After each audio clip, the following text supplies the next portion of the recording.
Assalamualaikum to all my learners. Today's topic is Argand diagram. So far we have studied complex numbers. ये सब हमने previous video में आप देखोगे तो ये सब बताया गया है. Multiplicative identity, additive inverse, multiplicative inverse, conjugate of a complex number, modulus, Argand diagram. इसकी examples भी solve हुई हैं previous video में. हमने ये देखा कि पॉइंट जो है इन दी इमेजिनरी एंड रियल एक्सिस किस तरह नजर आता है. जैसे कि यहाँ पे एक पॉइंट प्लॉट हुआ है 3 + 4 iota. 3 is from the real line and 4 is from the imaginary part. इस पिक्चर से और आपको क्लियर हो जाएगा. Because real part of z is plotted on the horizontal axis, we often refer to this as the real axis. The imaginary part of z is plotted on the vertical axis and we refer to this as imaginary axis. Such diagrams are called Argand diagram. Engineers refer this diagram to as a complex plane or such mathematical version. It is written, you can read it easily. So here comes with modulus and argument. Modulus हमें पता है कि किससे find out करते हैं. r equals under the root x square plus 2y square, while putting x equals r cos theta and y equals r sin theta. Cos theta is equals to x upon. It's somehow the modification of this formulas, right? Here r is called the modulus or absolute value of the complex number and is denoted by the modulus of x plus iota y. Okay. The complex plane is complex number in polar forms. Simply z equals x plus iota y. हम इसको इस तरह लिखते हैं r cos theta plus into iota sin theta, which is equals ये पूरा part हम इसको exponential of iota theta भी लिख सकते हैं in the standard form. यहाँ पे सारी इसकी डिस्क्रिप्शन है. x is equals real of z, y is equals imaginary of z are real numbers. The argument of z is denoted by theta, which is measured in radians. Remember that हम इसको जो भी हम theta यहाँ पे evaluate करेंगे या find out करेंगे उसको हम radians में denote कर रहे हैं. Since हमें पता है कि sin and cosine theta are the periodic function of theta with a period of 2 pi. हमने प्रीवियस वीडियो में देखा कि आर्गेंड ऑफ z थीटा इसके इक्वल है tangent inverse of y upon x. ठीक है. अब ये जो हमारे पास ये फॉर्मूला जो है ये its only valid for negative pi to pi. हमने इसकी पूरी वर्किंग देखी थी. ठीक है. The correspondence between the OP and ये OP जो है डायग्राम के थ्रू बताया हुआ है. OP is the distance which may be the between r. And the polar coordinate p is 1 to 1. This value is called the principal argument of z and written it like this, where argument of z plus 2 के पास. अब आ जाता है हमारे पास table जिसपे majority students को difficulty होती find out करने की एंगल. अगर हमारे पास क्वाड्रेंट 1 में हमारा एंगल लाई कर रहा है क्वाड्रेंट 1 वेयर हमारा x greater than 0 and y भी ग्रेटर देन 0, देन जो हमारा एंगल आएगा वही हमारा आर्गेंट होगा. And for the second quadrant जहाँ पर हमारे पास x lesser than 0 means negative है and y is greater than 0 positive, तो हम उसमें जो हमारे पास थीटा हमारा जो एंगल आएगा इवैल्यूएट करने के बाद उस पे हम पाई ऐड कर देंगे. Here r denotes tangent inverse. For quadrant 3 दोनों लेसर है नेगेटिव में वैल्यूज हैं तो हम नेगेटिव पाई ऐड कर रहे हैं.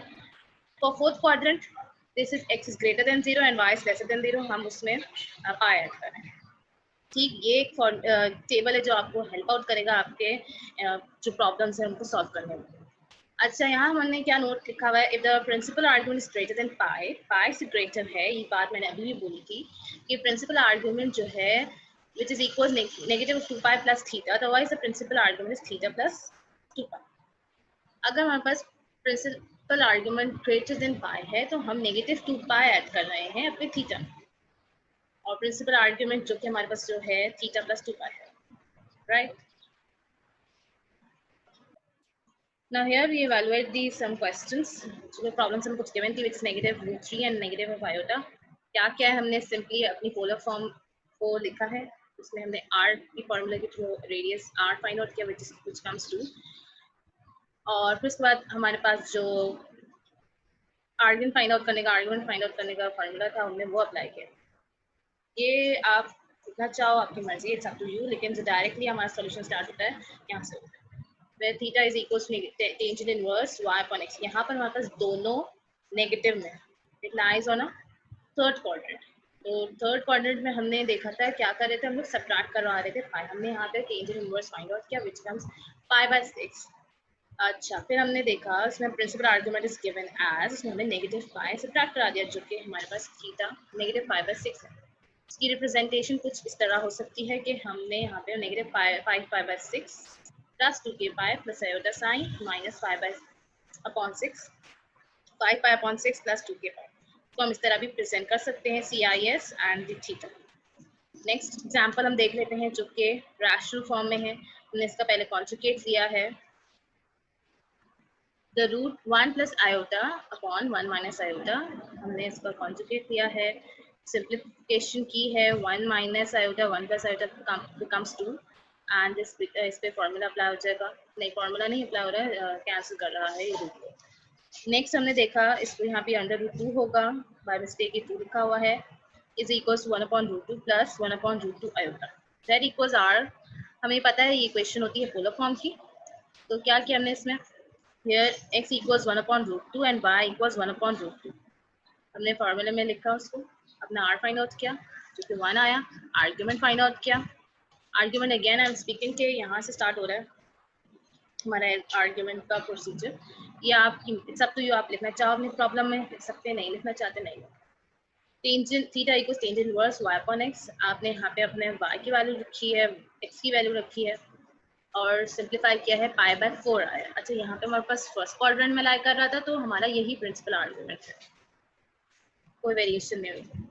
हमने इसकी प्रेजेंट कैसे करते हैं वो चीज लिखी है, where r cos theta plus 2k pi, theta हमारा π/4 आया था, plus sine theta plus 2k pi π/4, हम इसको इस तरह भी लिख सकते हैं। अभी तक हमने देखी पोलर फॉर्म, क्वेश्चन हमें गिवन होता था, कार्टेशियन फॉर्म गिवन थी, हमने उसकी पोलर फॉर्म फाइंड आउट करी। अब हमें पोलर फॉर्म गिवन है और कार्टेशियन फॉर्म फाइंड आउट करी, हमें पता है कि √3 किसको डिनोट कर रहा है, r को, एंड दिस 7π/6 थीटा को डिनोट कर रहा है, आर्गुमेंट ऑफ z। हमने अपनी क्वेश्चन लिखी, r जो है z is equals √2, theta is √3 and theta is equals to argument of z equals 7π/6, ठीक है। Since we know that x equals r cos theta, which is equals r is हमारे पास क्या है, √3 cos is 7π/6, ठीक है। हमने इसको इवेलुएट किया तो हमारे पास कुछ ये टर्म बन गई, ये अगर आप अपने कैलकुलेटर सॉल्व करोगे इजीली सॉल्व कर सकते हो, which becomes x equals -3/2, also y equals r sin। Similarly हमने y के लिए वर्किंग करी और y हमारे पास -√3/2 आया है। Therefore हमारे पास जो कि कार्टेशियन फॉर्म की इक्वेशन क्या आती है, z equals x plus iota y, हमने अपने x की टर्म रखी यहाँ पे, iota y की टर्म रखी, then z equals -3/2 minus √3/2 iota. This is the Cartesian form of a given complex number.